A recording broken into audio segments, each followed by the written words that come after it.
प्रिय विद्यार्थीगण नमस्कार। मैं आपका सर जी श्री श्रवण कुमार मौर्य।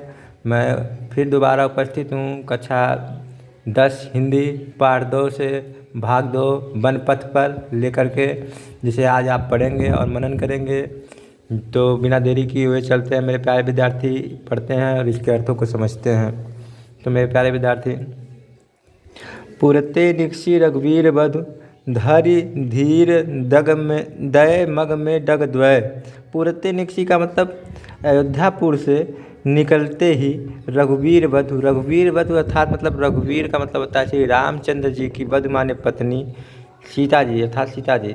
अयोध्यापुर से जो ही बाहर निकलती हैं धरि धीरज धारण करके बाहर निकलती हैं। दय मग में डग द्वय, मग में रास्ते में, मग में का मतलब रास्ते में, डग द्वय, डग माने होता है कदम, द्वय माने दो ही कदम चलती हैं रास्ते में निकल करके, 2 ही कदम चलती हैं। अर्थात माता सीता जब अयोध्या से वनवास के लिए अपने पति श्री रामचंद्र जी के साथ अयोध्या से बाहर धीरज धारण करके मन में 2 ही कदम बाहर निकलती हैं तो झलकी भरी भाल कनकी, झलकी भरी भाल कनकी, झलकी का मतलब झलकता है, दिखाई देता है। भाल कनकी, भाल माने होता है मस्तक, कनि माने होता है कण, जल माने जल की, पूट गए सुखराधर मधुराधर वै, पूट सूख गए, पूट माने दोनों, सूख गए माने क्या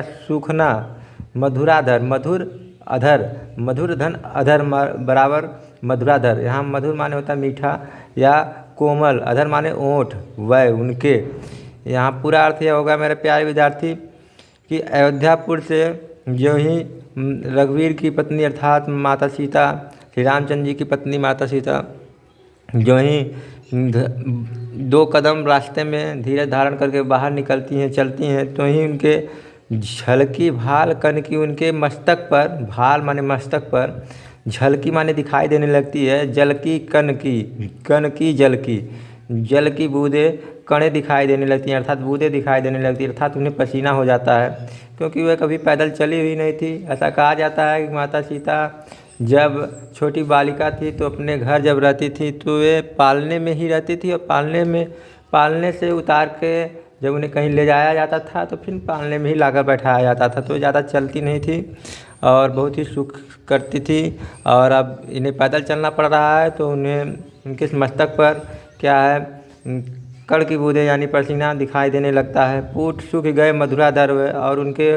दोनों कोमल होंठ सूख गए हैं। बूझती है चलनो अब कहती, फिर पूछती है कि अभी कितना चलना है। श्री रामचंद्र जी से वे पूछती हैं कि अभी कितना चलना है। पण कुटी करियों की तरह आप पत्ते की कुटिया कहाँ बनाएंगे। तिय की लखी आतुरता पिय की अखिया अति चारु जल चय। तिय की, ती माने पत्नी की, आतुरता पिय की अखिया, उनकी आतुरता को, उनकी व्याकुलता को अर्थात सीता जी की व्याकुलता को बढ़ा हुआ देख करके श्री रामचंद्र जी, प्रिय माने होता प्रियतम श्री रामचंद्र जी की अखिया अति, आँखों में, अति माने अधिक, चारु चली जल चुए, उनके सुंदर आँखों में से आँखों से आंसू आ जाते हैं, जल निकल जाता है, जल चलने लगता है, जल चुए माने चूने लगता है, आ जाता है।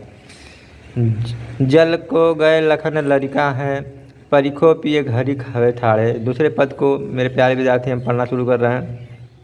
जल को गए लखन लड़का हैं, जल को लेने के लिए श्री लक्ष्मण जी गए हैं जो कि अभी बालक हैं। माता सीता दोबारा अपने बात को यह न कह के कि मैं थकी हुई हूँ, बड़ी ही चालाकी से कहती हैं कि जल को लेने के लिए लक्ष्मण जो गए हैं वो अभी छोटे बच्चे हैं, इसलिए हे प्रियतम पिए परिखो माने रुको, थोड़ी प्रतीक्षा करो, परिखो छा घड़ी खवे ठाड़े, छा हमें घड़ी भर ठाड़ होकर के थोड़ा उनकी प्रतीक्षा कर लो, क्योंकि बालक हैं अभी लक्ष्मण जो जल को लेने गए हैं, वो अभी बच्चे हैं और उनकी थोड़ा प्रतीक्षा कर लीजिए। हे प्रीतम, रुक करके उनकी थोड़ी इच्छाएँ में घड़ी भर रुक करके, क्षण भर रुक करके थोड़ी प्रतीक्षा कर लीजिए, खड़ा होकर के थोड़ी प्रतीक्षा कर लीजिए। खड़ा होकर के, यहाँ थाड़े दिया है तो यानी खड़ा होकर के प्रतीक्षा कर लीजिए। पोछ पसेऊ बिहारी करूँ, मैं आपका पसीना पोछ करके आपको हवा कर रही हूँ। अरु पाए पखिरऊँ भूरी थाड़े, और आपके पाँव को धोऊंगी पखारूंगी। भुभुरी थाड़े जो गर्म रेत से जल गए, भुभुरी थाड़े, भुभुरी माने होता है गर्म रेत, थाड़े माने थड़े थड़े उसमें चलते चलते उसमें जल गए हैं, मैं उसे धो दूंगी जब वे जल लेकर आएंगे।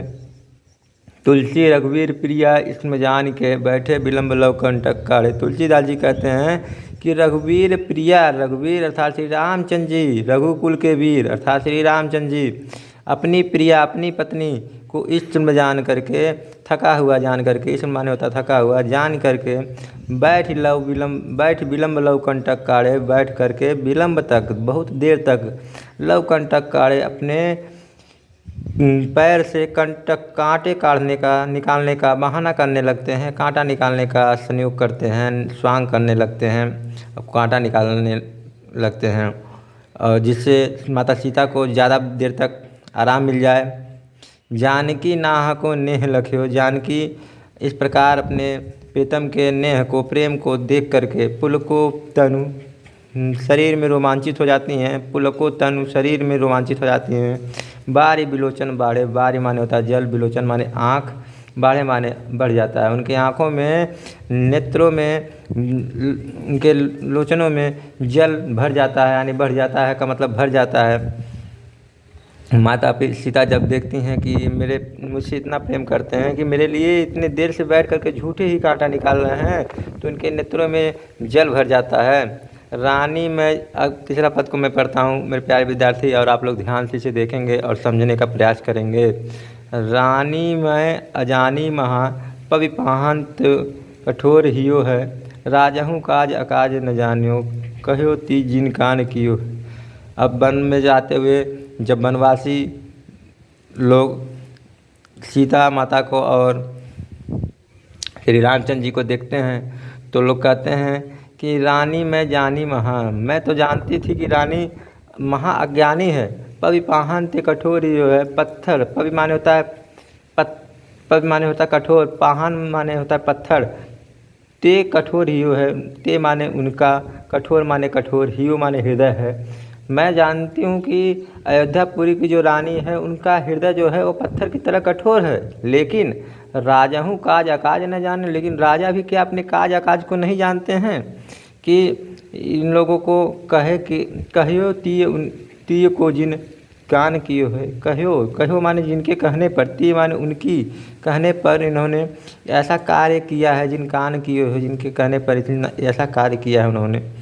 मनोहर, ऐसी मनोहर मूरत ऐसी ये मनोहर, मनो को हरने वाली मनोहर मूर्ति हैं यह, इनसे बिछुड़े प्रीतम कैसे जियत लोग जियो हैं।